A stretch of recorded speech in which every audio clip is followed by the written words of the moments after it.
Okay, so let's get started. I hope all of you can hear me. You can type your response in the chat box if I'm audible to all of you.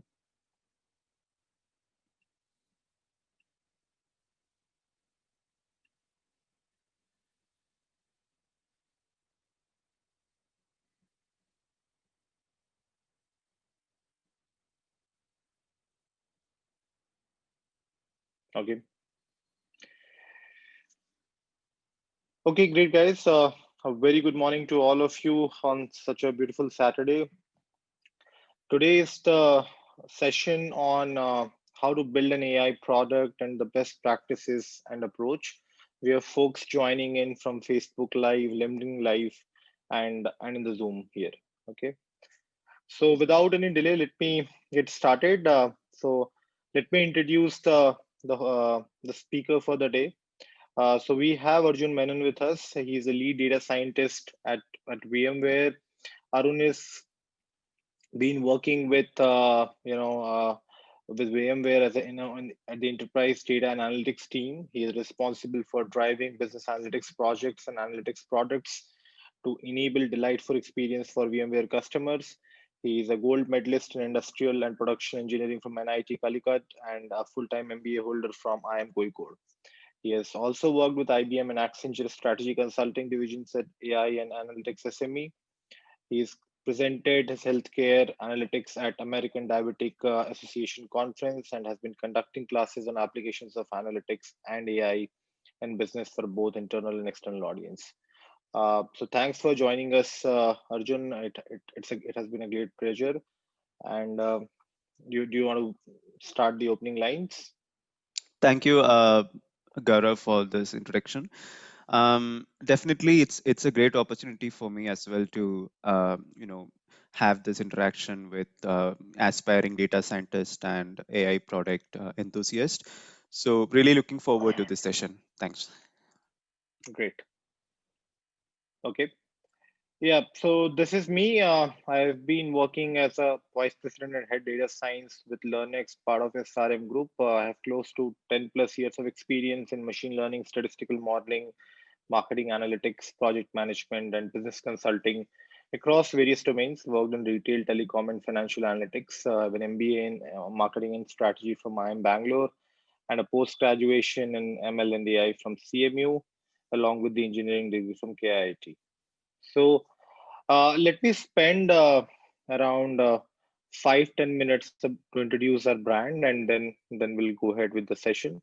If you have any questions during the session, you can type your question in the chat box, and we'll take it as and when it comes. Okay. If we because of any technology reasons we get disconnected, we'll log back again in a minute. Okay, so as I said, we are part of LearnX. We have been trying to bridge the gap in the industry when it comes to data science and analytics skills. So this is our motto. We want to you know provide just more than education. We want to provide people the best experience by which they can learn new things, and then they can do their upskilling and reskilling across different technologies, across different skill sets. Okay, so we are a digital learning brand, and we help people to achieve their dreams through education. And as a part of SRM Group, the parent company has been doing here for decades, and this is what we stand for. We have a great learning model. We provide different tools and technologies, not only to teach you, but also to provide you, the best experience of learning, as I said earlier. We have future relevant programs. We have programs in all emerging technologies, data science, ML, AI, banking and financial services, and all. Uh, and then the format of the learning is also very contemporary. We believe in providing education and giving the access to education without any technology hindrance. So we have developed the architecture in such a way that people across the globe can learn from us. Okay. So these are some of our differentiators. We have a very strong university aggregation. We work with universities to launch degree and diploma programs. We have a very strong product portfolio and the industry integration. Our curriculums are designed and aligned with certification bodies. You will find a lot of topics are also coming from the industry, delivered by curated and developed and delivered by the industry experts. And obviously, one big solo objective of many people of doing these courses or doing these programs in these areas is to do a career transformation. So we have a very strong portfolio there too. We help students to get placed in different companies. We work with since we work with university. It becomes even more easier for us to partner with those corporates and companies to shortlist our students and get them placed. Okay. As I said, most of the times we offer guaranteed placements. We have global faculties. The assessment is very tight for anybody to really validate the learning and to experience that whether they have learned that particular topic or not. And a lot of credibility comes in from external certification, industry certifications, and you'll also have mentoring and teaching assistant guidance. This is our delivery framework. We talk about flip classroom model, hands-on lab, 24 bar 7 tech support, alumni network. This is one of the biggest thing because you'll be exposed to a very large set of students who have been graduated, in last few years, and we will do some of the sessions with them.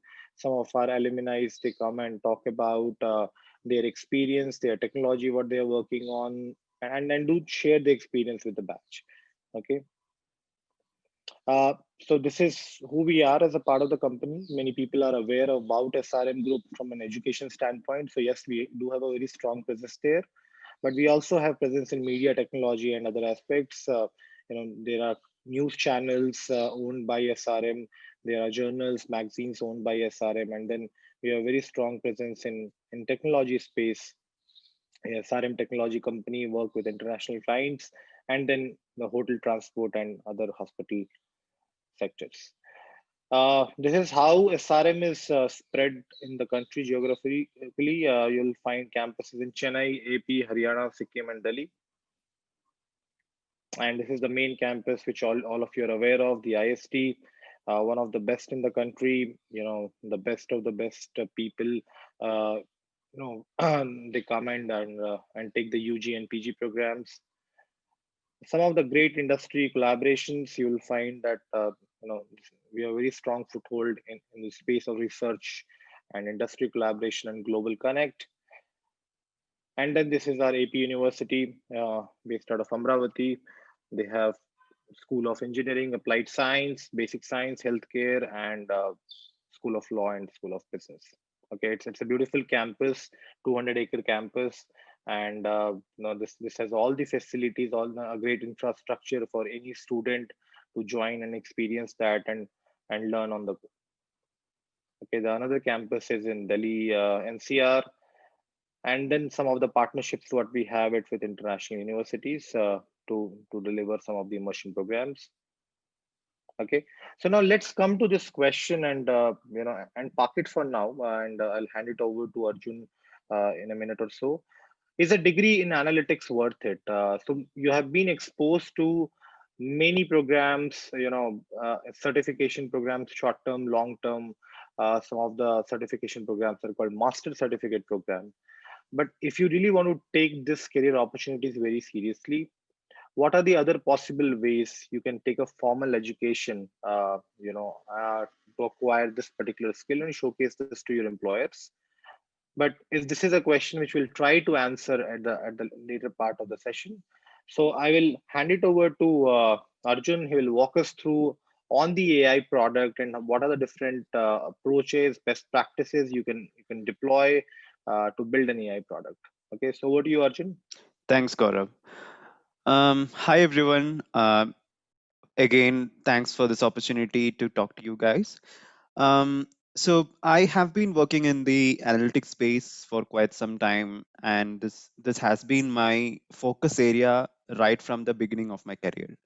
So even in the last years post my in the last 7 8 years since my career began, I have seen a major transformation in the way analytics, or artificial intelligence, as we call it, has been consumed by the industry. So traditionally, if you think of it, artificial intelligence was a forte for the large tech companies of today's world, because they wanted to use machine learning or AI to help build great products for the users. Simple examples like a lot of them, like the robotic intelligence or the Google self-driven cars, things like that. But if you think of it, that the era where AI is restricted to only a few companies, that is, I think, coming to an end, or it has probably already ended, because now I feel that artificial intelligence is becoming more democratized. Every company has to have a good understanding of how they can use analytics and advanced intelligence to improve their business. And that is the reason why you see a lot of shift or a lot of focus towards data analysis in even very traditional companies, like say media, or even power sector, for that matter. So I have seen and experienced cases where power sector companies wanted to use data analysis. Even the public sector companies wanted to use data analysis. So it's becoming really a matter of, it's probably in the next few years you can see uh, all businesses being fundamentally driven by this data analysis as a field. So but many times you would have got confused about why we interchangeably use these terms like data science, artificial intelligence, machine learning, analytics, and all. So based on my experience, I can tell what these terms could simply mean, and I think it is totally fine even if you use it interchangeably in conversations, because most of the times the people also would take it that yes, these are very closely related terms. But nevertheless, so what I can say from my experience is that traditionally companies start with basic analytics like dashboarding, or trying to put a sense to the data that they have in their hand. So when they want to put the sense to the data, first they would try to integrate different data sources into a single place, then try to put some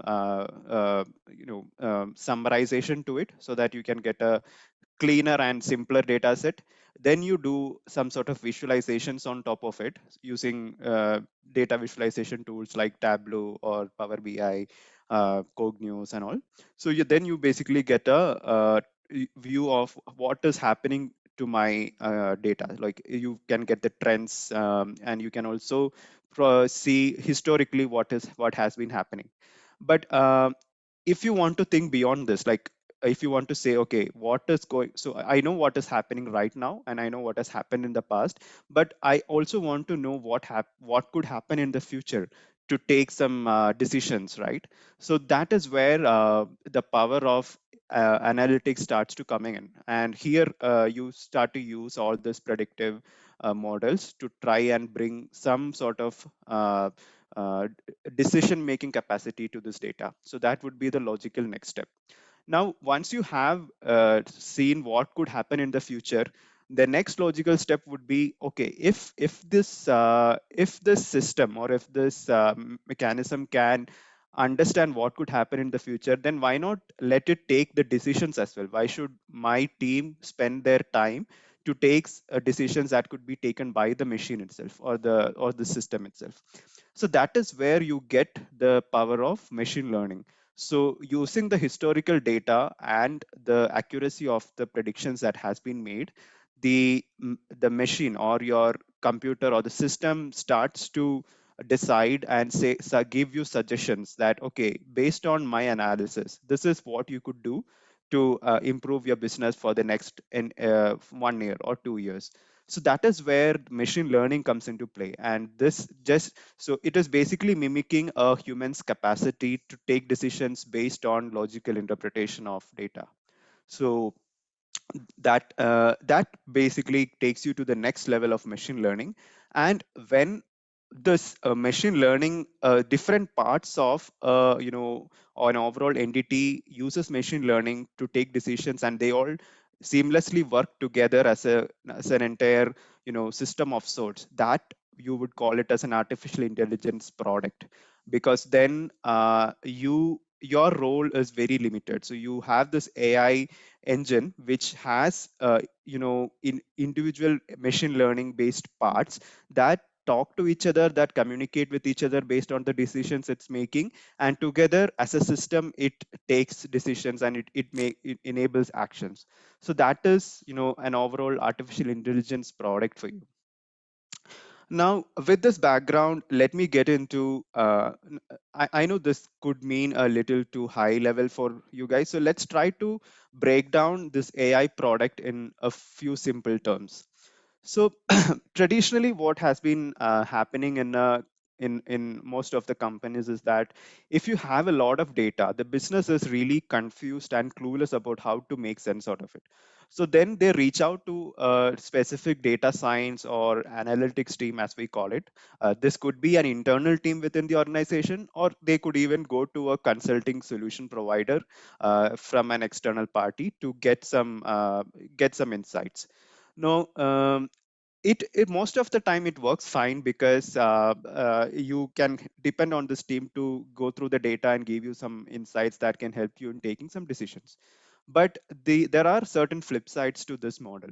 One important flip side is that there is always a dependency on a separate data science team to get some insights. So every time you have a problem, you need to reach out to them, and they would always have some sort of uh, learning curve or some time taken to create a model and bring some insights to you. So there is going to be a dependency. Second thing is the response time. So it could be that you might want certain insights right on the go, like maybe you just want to check in on something instantaneously. But many times when you have a dependency on another team, that may not be possible. So there is always going to be sort of a time delay between having the question and getting the question answered for you. So that is another flip side. The third flip side is, or rather the uniqueness about this approach is that this is more suited for like one-time analysis, which has a very high criticality. So if you want something done for once, but you don't expect that to be repeated again in the future, then this approach could make sense, where you reach out to a separate data science team and they help you do that analysis one time. But think of it, if you have this problem, if you expect that this problem is going to happen again, then sorry, then having a dependency on a separate team might not be a great thing to have. So that is where you can think, as an organization, to start thinking of developing a product that could uh, that could do this service for you. So when I say an AI product, it basically means that it's just like many traditional software product, but it relies on AI to provide insights or actionable recommendations for you. So the benefits of this approach is that it reduces the cost or time involved in getting analysis done. And definitely, as I mentioned before, you in a lot of times you would need a real-time response, and when you have a product that helps you get those that real-time response. The second thing is, once the product is rolled out after completion, then there is a very less dependency on a different team for you. So you can have someone maintain the product in terms of taking care of the bugs and all that, but otherwise you don't really need a separate team to help you every time. So you can rely on this product to give you the suggestions or insights. The third aspect is the scalability. So if you have one product built, then you can use the same architecture, the infrastructure and all to add on other products. So that helps you definitely use the infra that you have created for one product for others also. There is a definite scalability advantage that comes in. And the fourth piece is, this is very much suited for problems that require a recurring analysis. So imagine you need insights regularly, like say once in 2 weeks or something, and this product is able to give you that insights automatically without any external intervention. So that is great, right? So that's the other advantage that a product approach gives you. So if there are any questions on this point till now, okay, I guess then we can proceed to the next slide. So if you think of an AI product, what are the key attributes of it? So even though the foundations of building a product remain the same between a traditional software product and AI product, but there are some differences in the approach and the best practices that needs to be followed. And these differences come because of the AI modules or the AI components that are part of that product. The second point is the skill set and the knowledge requirements for building this product is also different from a traditional software thing, because you need certain, you need people with certain experience and knowledge set specific to AI to be part of the team that builds this. The third aspect is the infrastructure, the platform, and the collaboration requirements that are unique to an AI product. So I'll be detailing about this more when we get into the approach. And the final piece is so one key differentiator for an AI product is that this the impact that a product generates needs to be measured. So now this is applicable for all products, but more so for an AI product, because there is a lot of resources and investment that goes into getting this built. So if the product is not useful enough, if that's not able to give value to the business, then there is going to be a lot of backlash on this. So you have to be really careful and vigilant while you create the initial product strategy, where you need to clearly define what are the metrics on which the value of my product is going to be measured. So some of this and in most of the times these metrics or these KPIs as we call it, they translate into actual business gains for the business team. So this could be in the form of helping acquire new customers, or helping retain the existing customers, or helping in reducing the cost over time, or it could even be for certain internal performance optimization programs within the company, which is internal, of course. So these KPIs that help the business in attaining any of these business specific metrics, they need to be defined initially, so that you can measure the value that the product brings as and when it is rolled out.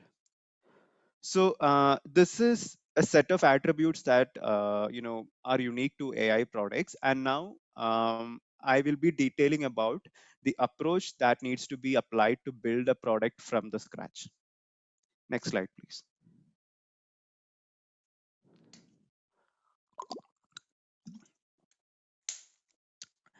So when you think of building anything, right? So the first and foremost thing is to understand why this is being built. So that why part is something that you cannot answer for yourself. So when I say you, I am referring to uh, a AI product team. So I'll be detailing more about how this AI product team is constituted, but you can think of it having a product owner or a product manager in the team. You would have some data scientist in the team, and you would also have some data engineers and UI UX teams also as part of it. But for now, let's think of it as the AI product owner who is like the captain of the ship, who is who I'm referring to here. So when so first of all, we need to understand the why part of why part of the exercise. So the AI product owner needs to have a discussion with the business. So when I say the business, this can be the sales team, the finance team, the operations, depending on who is going to benefit from this product. So you would have a core committee or something set up between the business and the AI product team, and together they're going to sit and define the use case. So what are we trying to solve through this product, and is AI a right fitment for this problem, or do we even need to invest and get something so advanced built? Can it be solved by something which is much simpler? So that is going to be the first question that you're trying to answer, because if it is something simpler, then you don't need to go through this exercise, you can get it done much faster. And once you have these why part answered, then you start to put in a product vision, right? Okay, so I need this product to be built so that it can help me answer these pain points that my customer is facing. And I understand that there is a requirement for AI to be added here, because that without an AI module, this particular part of the problem cannot be solved. So you start putting in some structure or vision to this product, and you also think of, okay, how much time typically this exercise can take. So you would have those conversations with the business to understand how critical it is for them. So if there is any timeline that is there in their mind to get this product completed. So you would have those conversations. Once you do those things, then you get into the next phase, which is building a prototype or a minimum viable product, an MVP as we call it. So in case of AI, getting an MVP built is not very easy, because the AI module cannot be easily created for an MVP, right? So MVP is basically a quick and dirty solution that can show the value to the business or the end user. Now, if even if we have to build a quick and dirty solution, how do I make the AI module for it? Because that would require a lot of modeling, training, deployment, and all of that. So what are some of the ways to get this done easily? So that is going to be covered in the next slide when I talk about the best practices. But just to give you an overview, this MVP phase is very critical, because when you create the MVP and show the value to the user, then the end user needs to say that, yes, this is what I want. And this solution is going to help me answer the pain point that I'm facing. So if that validation is complete, then you are good to go. So then you are clear that, okay, my solution is what I'm going to build is valuable and I can proceed. So that's the importance of the MVP phase. Next part is defining the KPIs. So so when you come to KPIs, as I talked in the previous slide, it is like a set of quantifiable metrics to measure the value that the product provides. Now, I cannot say that the same KPIs would be relevant for all the problems that we try to solve. The KPIs are going to be unique to each problem, and this is something again that you need to discuss and decide with the business team in terms of what are my KPIs for the product, which will help them answer whether this product is valuable to them. So that you will have to discuss and decide. But one thing to keep in mind while creating the KPIs is it has to be quantifiable. It needs to be measurable, so that you don't speak in thin air. Then the next part about this approach is translating this entire use case to an ML problem. Now, once you have decided the KPI, so this is what I want to achieve and all, then the next logical step is now to translate this entire use case with the metrics that is defined to a machine learning problem. So most of the times, a machine learning problem would have something to be, say, optimized, or something to be improved or something. So that that definition of that problem you need to basically write out and create. Now, while creating this problem statement, you would require some sort of in guidance or inputs from some SMEs in the data science side as well. Now, there would be yeah, so there would be some inputs that is required from an SME from a data science point of view, because how can this ML problem be solved? So you could probably start listing out some of the approaches, like certain data science methods or techniques that can be used to solve this. So with that, you can get an ML problem clearly written out. So once you have a problem statement defined in some form of a machine learning use case, then you need to start thinking of, okay, to solve this problem, who all do we need in the team? So it depends on how complicated this problem is. So how much time do you need to invest in the modeling part? How much time do you need to invest in getting the data ready for this modeling to happen? And how much is the effort involved in getting a UX or the interface created for this product? So depending on the complexities of each of these parts, you need to decide the team that is going to create it. So this team construct, I'll be talking in a little more detail in one of the subsequent slides, but basically who all will be part of the team and how can you think of your fitment in this entire team construct.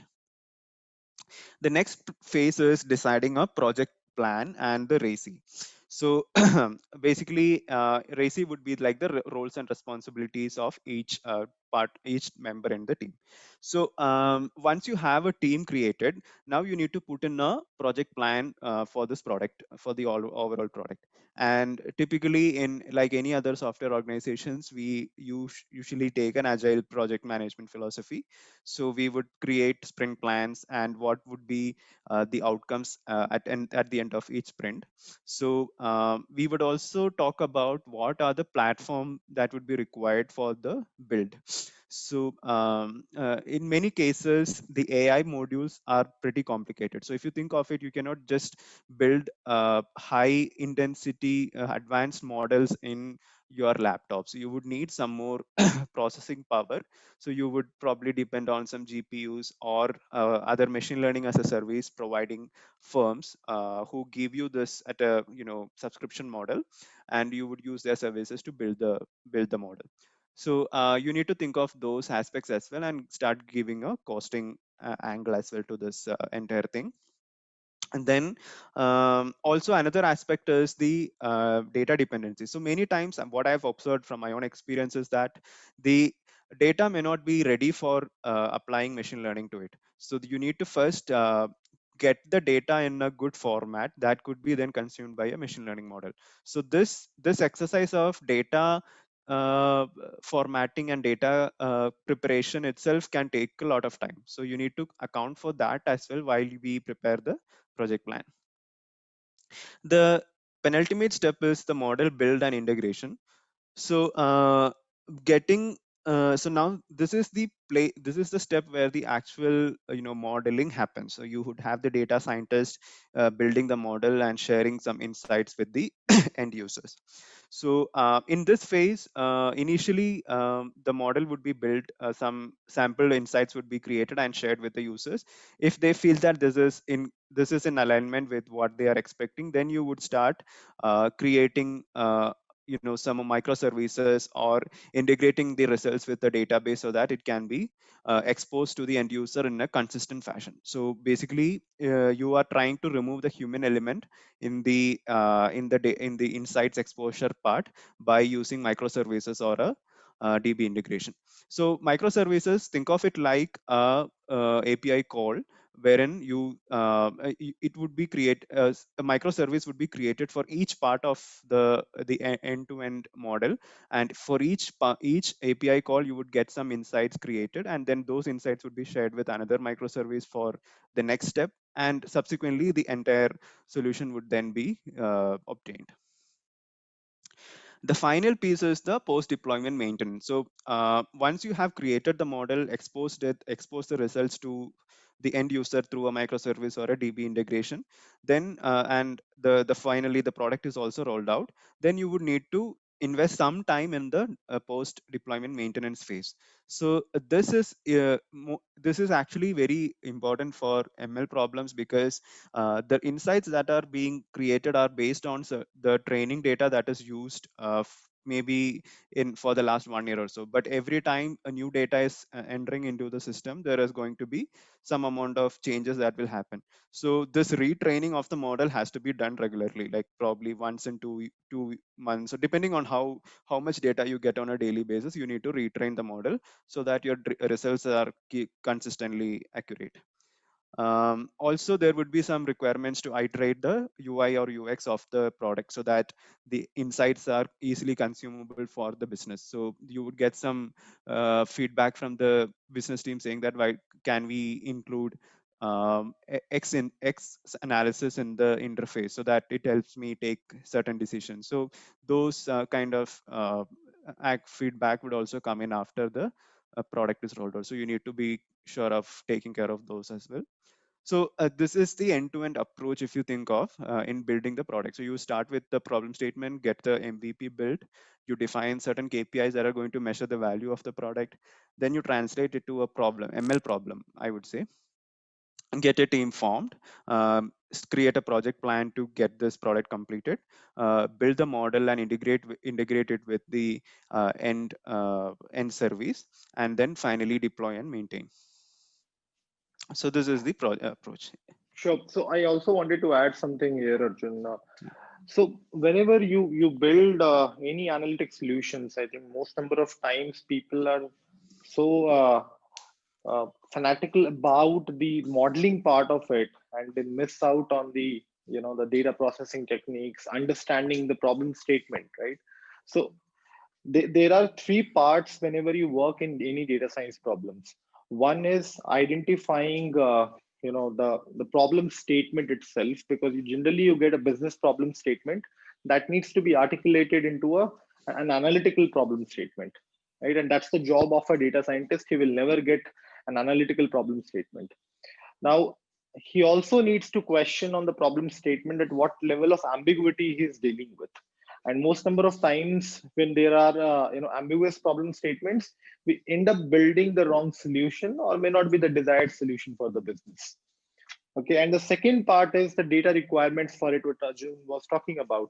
That it's very important to have those data dependencies, understand the data dictionaries, what kind and what volumes you will need to solve this particular problem, and then understand some of the data anomalies. There would be multiple issues with the data. Maybe some of the rows are, some of the columns don't have values. There are outliers in the data. How would you structure it and put it into a place so that it is ready for the next step?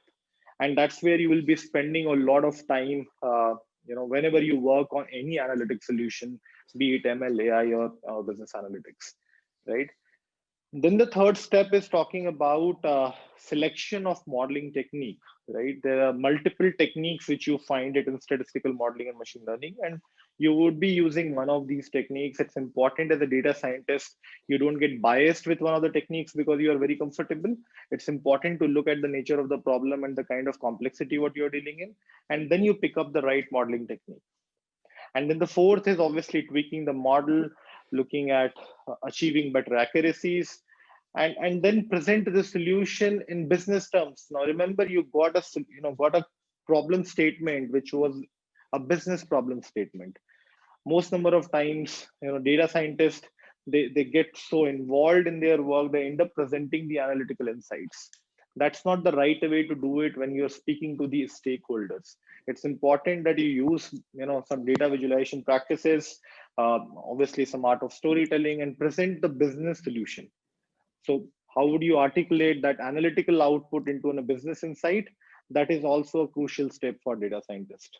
Okay, so shall I move on, Arjun, to the next slide? Yeah, sure. Thank you, Gaurav. Yeah. Thanks. Yeah, please go ahead. All right. So with this approach that we just talked about, let's just think of what are the best practices at each of the stage to achieve the desired results. Now, if you think of getting the use case defined or the problem statement defined from the business, one thing that I've experienced happen a lot is the scope creep. So initially, the business, when they talk to you, they would have a fixed problem in their mind. But as they proceed, like as they understand the complexities involved from a business standpoint, they might come back and tell you that, okay, why don't we also include this say something else as part of the analysis, or they might also have certain other requests which are probably not part of the initial request. Now this can lead you to a lot of issues in the development, because typically you have a machine learning solution to answer one single objective. If you try to answer many objectives which are independent with a single model, that might set you up for failure. So it is important that you discuss this with the business, make them understand that let's focus on one thing at a time. So if this is your most like if according to your priority, if this is your most important thing, let's try to answer that first with the solution, and then we can take up the other things as we proceed. So have this in mind, like limit the scope creep as much as possible. So that's one best practice. Second is you also need to understand the business before you start the build. So traditionally you would think that, okay, my role is more to do with only the analysis of the data. Why should I be bothering about understanding the business side of things? But this is not correct, because if you need to build the right model and use the right data points, it is very critical that you understand the business also. You need to know what is this business all about. Where am I making money, where am I not making money, what are the things that is leading to a high cost for my business, and what is the marketing plan that my business is using to get customers onboarded. So depending on the type of business, it is important you also know what this is about and why are we doing this. So this is the place where the intersection between data science and business actually blurs, and that is, I feel, going to be the case for a lot of things in the future, because as and when the business becomes more data savvy, you as data scientist also needs to become more business savvy. So this is important to be kept in mind. The third aspect is uh, discuss the criticality of this use case. So if you feel that the business wants some ready, like very quick insights, then going through a product route might not be the best approach. You can do a one-time analysis, as I was talking in the first slide. You can get some data scientists to do a quick analysis and give some results, and then later on think of automating or building the solution into a product.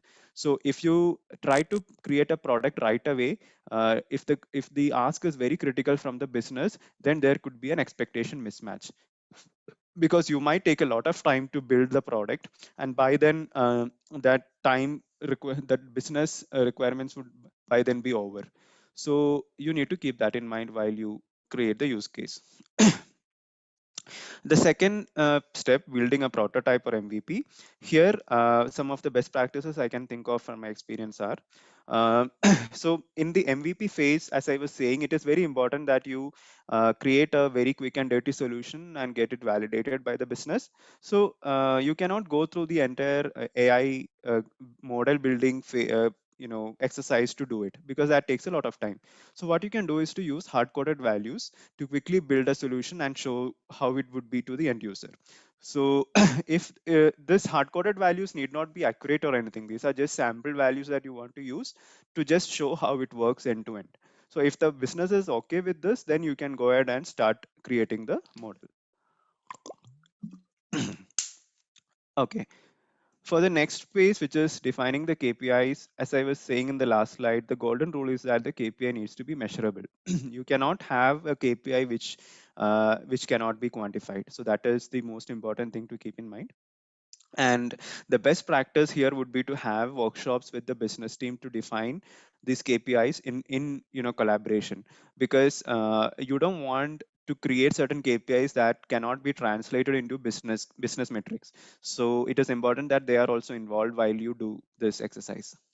And another aspect is that you need to keep the KPIs flexible, because as you proceed with the build, you might find that on the way, some things may need to be added as KPIs, or key performance indicators to the product, and you need to be flexible in this place.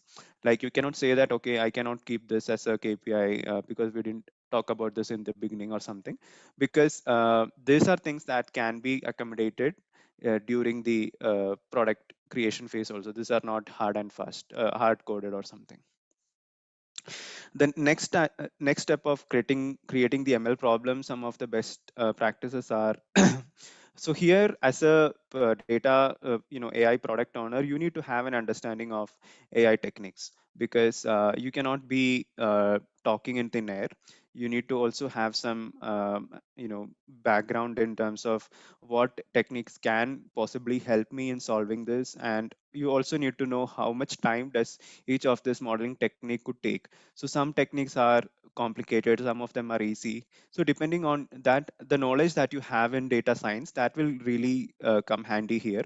So you know what kind of technique can take more time, so you can, depending on the criticality, you can decide what to use. So at this step, it is also important to get some help or guidance from a data science SME to funnel out the possible approaches. So you might have shortlisted a few, but it would be useful also to talk to the data science SMEs to get a final list of approaches that you want to deploy. In the team formation part, as I was mentioning in the previous slide, it is important to understand which parts of this entire product needs more attention. So it could be the data preparation that needs more attention. So you might need more data engineers and data support side of things, as a higher requirement. And in some cases, the modeling itself can be very complicated. So you need more data scientists to be involved in the team. So this is one of the things to keep in mind when you form the team for creating the product. And the next step is getting the project plan created. So typically the sprint durations are longer in the modeling phase, because as expected, modeling is not something you can do in 1 week or not even 2 weeks for that matter. It takes time. So one approach is that you discuss with the business and have a longer sprint plan created for the initial phase. Or what we can do is to have the model itself split into small components, and you try to build those components in one sprint if that is possible in this product, and then show the results of that module after the sprint. So this is something that can be decided depending on how the business wants to see the results, or their comfort levels in this area.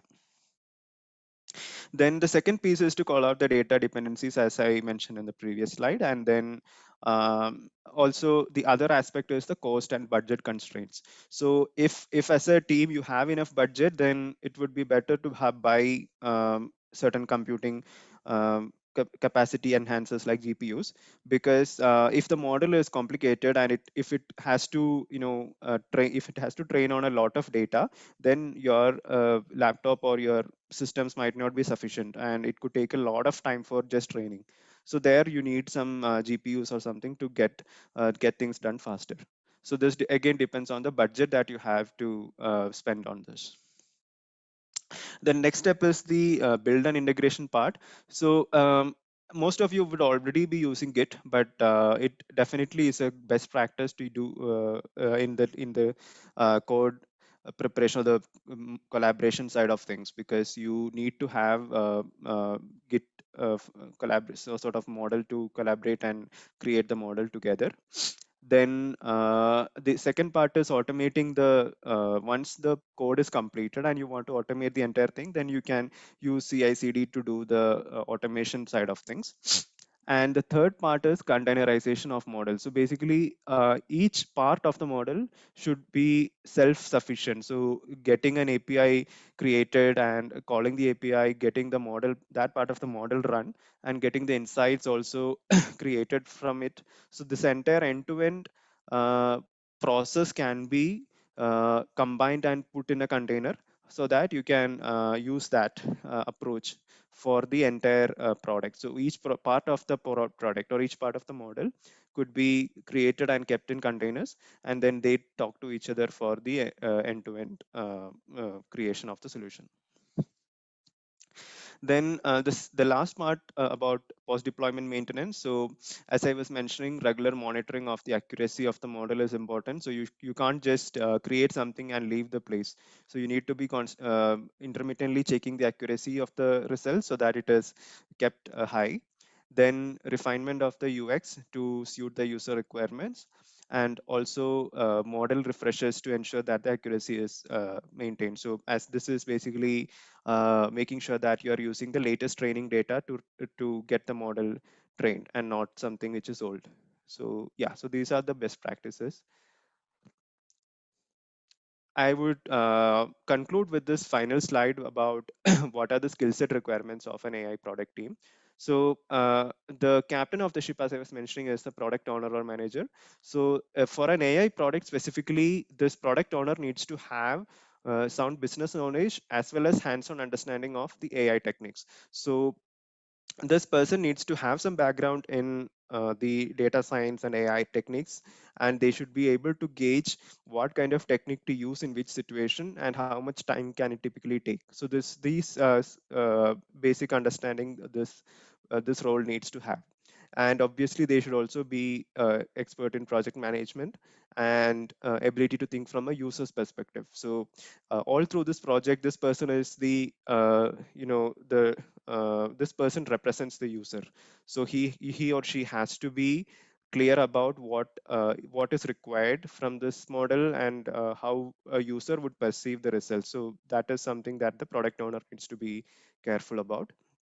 The second obvious role is the data scientist. So the data scientist definitely needs to be the modeling SMEs, or the data science SMEs of the team. So they would be doing the modeling side of things, and at the same time they also need to have basic to intermediary business knowledge, because as I was mentioning, the line between data science and business is slowly blurring. So it is important that they also understand why they are doing this, and what is the benefit to the business, and how they measure the outcomes, and also the business knowledge is also important here. Then they also need to have an understanding of data engineering, basically the data preparation, database creation, and things like that. So that is another aspect.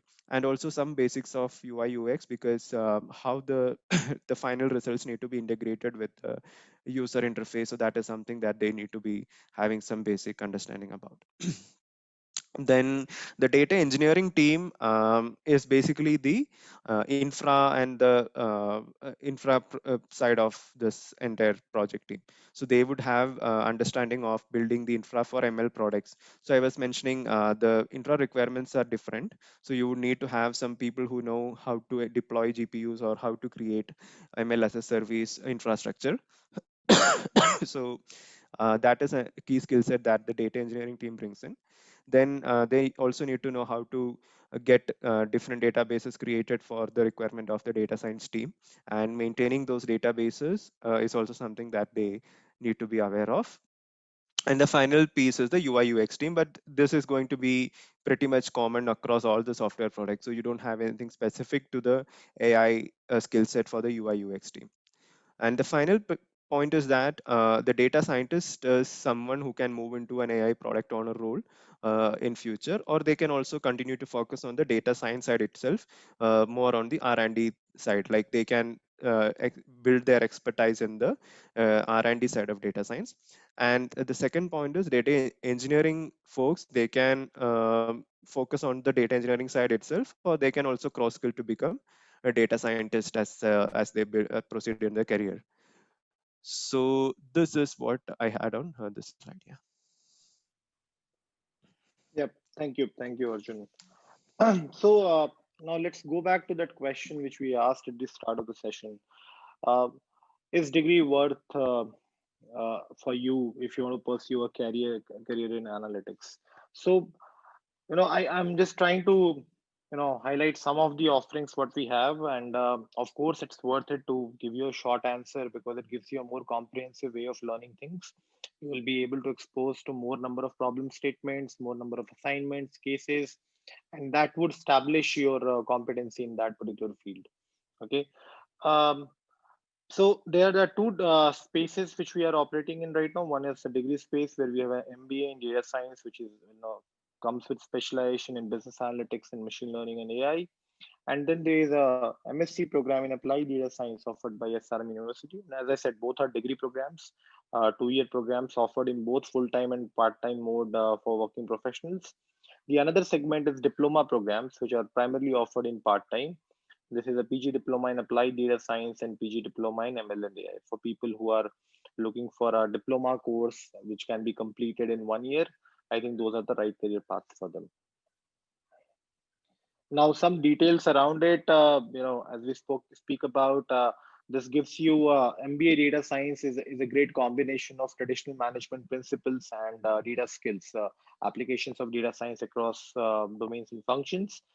This particular program, as I said earlier, would be offered in both full-time classroom and weekend hybrid mode, and it has two different specializations for people who are looking for a choice of elective in business analytics and choice of electives in and machine learning and AI.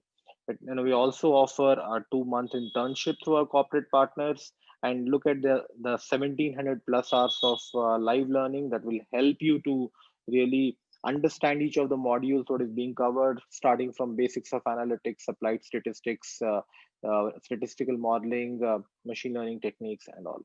Okay. The concept what we use is a 60-40. 60% of the time you'll be doing hands-on projects, and then there will be some conceptual learning which we covered as a part of the 40% of the total curriculum. Then you have assignments, cases, and exercises.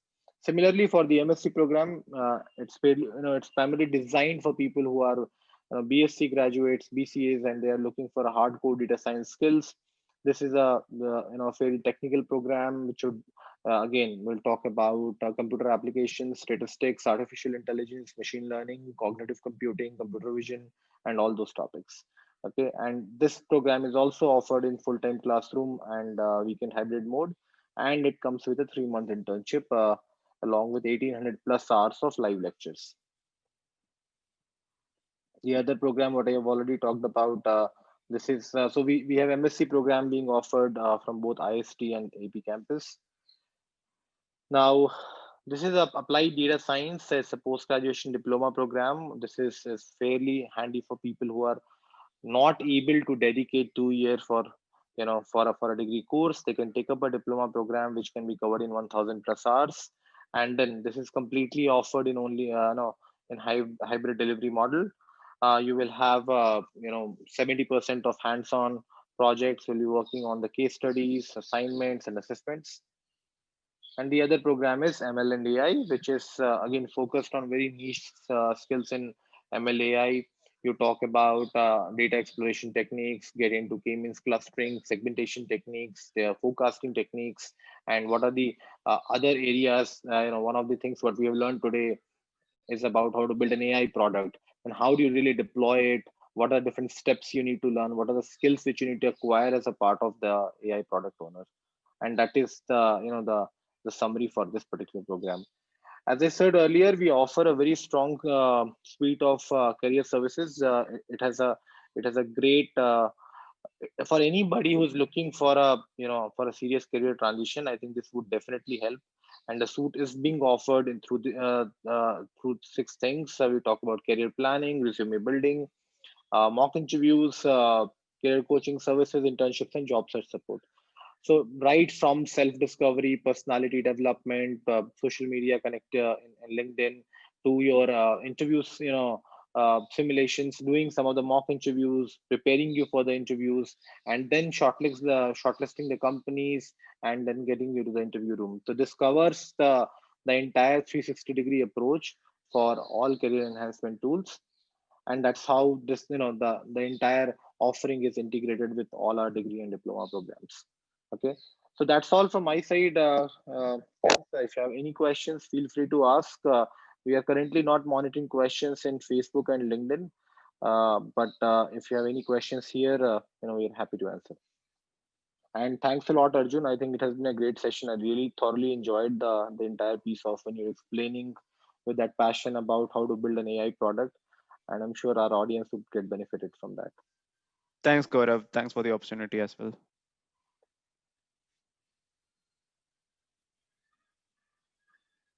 Okay, let me just take it up if we have questions. Okay, don't see much. So yeah, I think we are good. Thanks a lot again for joining, and I hope that you'll be able to learn something from this session. We'll connect soon again with the next session, and have a good rest of the weekend. Thank you guys, and thanks Arjun. Thank you, everyone. Have a great day.